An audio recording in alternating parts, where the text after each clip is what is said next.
हर हर महादेव दोस्तों। विजयनगर साम्राज्य में करण नाम का एक युवक रहता था।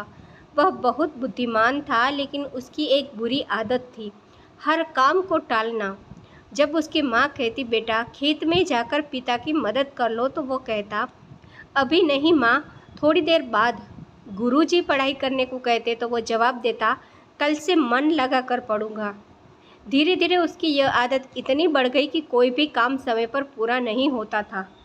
एक दिन उसने नौकरी पाने का अवसर भी खो दिया, क्योंकि वह देर से पहुंचा था। हताश होकर वह तेनालीरामा के पास पहुंचा। गुरुदेव, मेरी किस्मत मेरा साथ नहीं देती, हर अवसर मेरे हाथ से निकल जाता है। तेनालीरामा मुस्कुराए और बोले, कल सुबह सूर्योदय से पहले महल के बगीचे में मिलना, मैं तुम्हें तुम्हारी किस्मत दिखलाऊंगा। अगले दिन पहली बार करण समय से पहले पहुंच गया। तेनाली उसे बगीचे में ले गए। सुबह की ओस से भीगे हुए सुंदर फूल खिले हुए थे।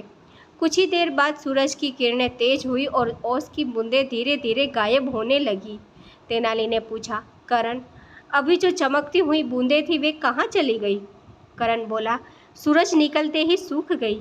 तेनाली ने कहा, अवसर भी इस ओस की बूंदों जैसे होते हैं। जो समय पर उन्हें पहचान लेता है वही उनका लाभ उठाता है। जो देर करता है उसके हाथ खाली रह जाते हैं। करण गहरी सोच में पड़ गया। तेनाली ने उसे एक छोटा मिट्टी का घड़ा दिया और कहा, इसे पानी से भरकर शाम तक मेरे पास लाना। करण ने सोचा, अभी तो बहुत समय है।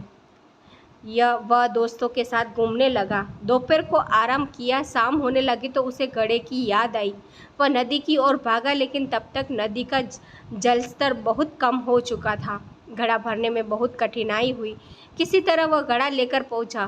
तेनाली ने पूछा, अगर तुम सुबह ही पानी भर लेते तो क्या इतनी परेशानी होती? करण ने शर्म से सिर झुका लिया। तेनाली बोले, समय पर किया गया छोटा सा काम भी आसान होता है, लेकिन वही काम देर से करने पर बोझ बन जाता है। उस दिन के बाद करण ने अपनी आदत बदल दी। वह हर सुबह जल्दी उठता, अपने कामों की सूची बनाता और सबसे ज़रूरी काम पहले पूरा करता। कुछ वर्षों बाद वह राज्य का सबसे भरोसेमंद अधिकारी बन गया। एक दिन राजा कृष्णदेव राय ने पूछा, करण, तुम्हारी सफलता का सबसे बड़ा रहस्य क्या है? करण मुस्कुराया और बोला, महाराज, पहले मैं समय के पीछे भागता था, अब मैं समय के साथ चलता हूँ। तेनालीरामा ने कहा, धन खोकर वापस पाया जा सकता है, मित्र फिर से बनाए जा सकते हैं, लेकिन बीता हुआ समय कभी लौटकर नहीं आता। इसीलिए समय का सम्मान करो, सफलता स्वयं तुम्हारे पास आएगी। यह कहानी हमें यह सिखाती है कि समय दुनिया की सबसे अनमोल संपत्ति है। आज का काम कभी कल पर नहीं टालना चाहिए।